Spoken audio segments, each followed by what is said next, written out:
Hi, and welcome to Vynes Apparel on YouTube. In today's episode, 3 ways to obtain inventory for reselling on a small budget. And here we go.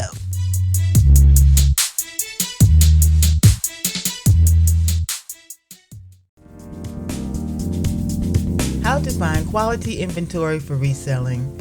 If you resell on an online platform or you're wanting to start to resell, finding unique and cost-effective inventory can be challenging, especially when trying to buy inventory using a small budget. Reselling generally involves purchasing inventory in the following ways: wholesale, retail to resell, and secondhand. Each method comes with its own headaches, but knowing what to avoid can assist in better decisions that will help stretch your inventory dollar. Buying wholesale. There are hordes of wholesalers out there ready to accept your money, but before you get ready to pull out the plastic, do some due diligence. Do a customer review search. Complete web searches and find reviews for companies you're looking to purchase from. 1 or 2 disgruntled customers may post a bad review, but if the site is a quality site, those reviews will not terribly hurt the business's ratings. Overall, you want to ensure that the star rating of the company is up to your standards, and you want to ensure that the company has enough ratings to provide a realistic picture of the actual experience. When it comes to your money, stick with businesses that have a proven track record. You're free to take chances when you have a little money to waste. When searching for reviews, the best sources to trust are Better Business Bureau, Google, Yelp, Facebook, etc. Any well-known site. There are also sites like Trustpilot or SiteJabber that provide a forum for customer reviews. For the best idea of an overall average rating, compile all the reviews you can find from reputable sources and calculate the overall average score. Stay away from sites that aren't secure. When looking at the wholesaler's webpage, take note of the icon in the URL bar. If the icon doesn't look like a little closed lock, do not purchase from the site. A reputable site will want their customers to know that transactions are safe, and they will take the steps to ensure that they offer products on a safe and secure platform. A company that doesn't take the time to do the simple task of ensuring a secure site will not take the time to ensure that they meet your purchase expectations. It's understandable that a new or smaller site doesn't have the same resources as a bigger company, but the cost to secure is low enough for this to be unacceptable. Read descriptions. Pictures can be deceiving.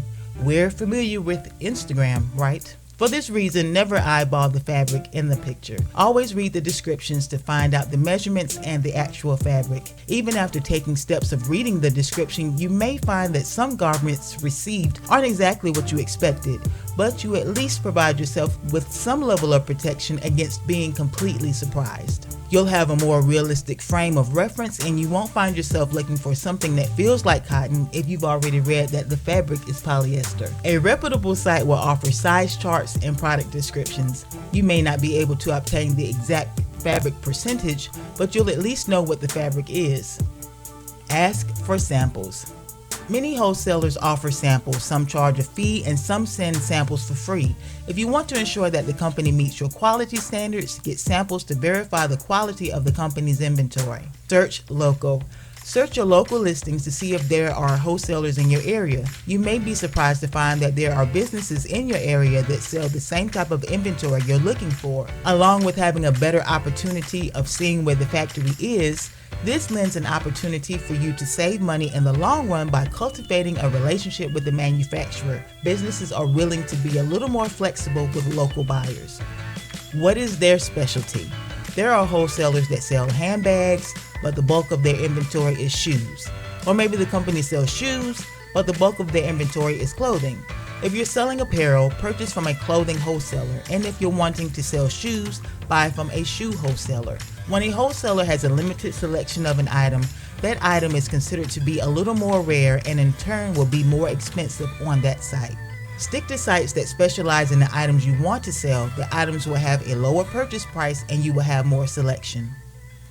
Buying retail. This practice involves finding discounted tagged items to resell for higher than the purchase price but lower than the tag price. Finding these types of items takes a little more planning, but also offers the opportunity of having more selection in your online store. If you're selling on a site like Poshmark, for example, more selection makes your closet appear to be more established. There are a few tricks to buying retail to resell. Buy off season. Search for 6 stores, Focus on clearance, use less traveled sources, and buy in bulk. Buying off-season. This is an old school tactic I learned from my great-grandmother, but it still works very well today and will continue to work as long as retail exists. Buying off-season is the act of buying items after the season has passed for that item. In other words, if you want to save on a winter coat, buy it in the summer. If you want to buy a swimsuit, buy it in the winter. Once the season for the items has passed, the store is essentially trying to get rid of it. In the retail world, once it's out of date and out of season, they're trying to get it off the shelves. Patience and planning is key when using this method, but once you get used to it, it may turn out to be the only way you shop. Search 6 stores. 6 stores are stores that are going out of business and have sales with deep discounts in hopes of liquidating inventory before the doors close. Many times these stores still have active websites where you can find exclusive deals and discounts. This method is a great way to stock up on inventory or more current styles. But note, size selection will be more scarce as the store is no longer restocking sizes. Focus on clearance. If you've signed up for email updates and coupons from retail stores, a good method for finding inventory is to stay up to date on the site's promotions and keeping an eye on the clearance filter. This is one of the best ways to find higher priced luxury items that yield a higher return. A company that's still in business will eventually mark those prices back up. Once this occurs, you can swoop in and sell the item for more than what you purchased it for while selling it for less than what the store is selling it for. If the item is a hot ticket item, this makes it a much faster sale. Use less traveled sources. Tons have heard of auction sites like Goodwill or State Surpluses, but not many know that new with tag items can be found at secondhand locations as well. Along with auctions, there are also estate sales, Craigslist, or Facebook. And I do understand that we're dealing with the pandemic and we're social distancing, so Craigslist and Facebook are places you can still look, but you have to be a little bit more careful when interacting with people you're wanting to purchase from. With a keen eye, you can scope out these sources to find great deals, which will yield an even higher return because you paid less than what you would have paid for in a store or on a website. Buy in bulk. Another way to get inventory is to buy returns from liquidators or closeout centers. If you're working with a tight budget, this can be a little tricky as you don't have a say over what you receive, and the cost for shipping along with the purchase can be a little steep. But if your inventory budget will allow, you can make a large return by purchasing items that have been returned by customers. Many of these items are still popular and provide opportunities for substantial returns.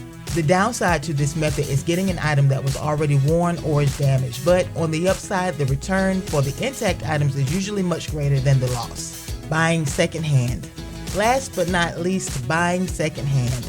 Over the last few years, the reselling market has been flooded with buyers going to thrift stores to resell name brands for profit. Lots of money is made every year across the globe on this concept. When purchasing secondhand, you already have half an idea of what you're getting into. You already know there's a chance of the item being flawed, and you already know you'll probably have to do some mending or cleaning. So, knowing these issues already, there are some things you can do to minimize your chances of buying an item that will end up going straight to the trash. Understand the value.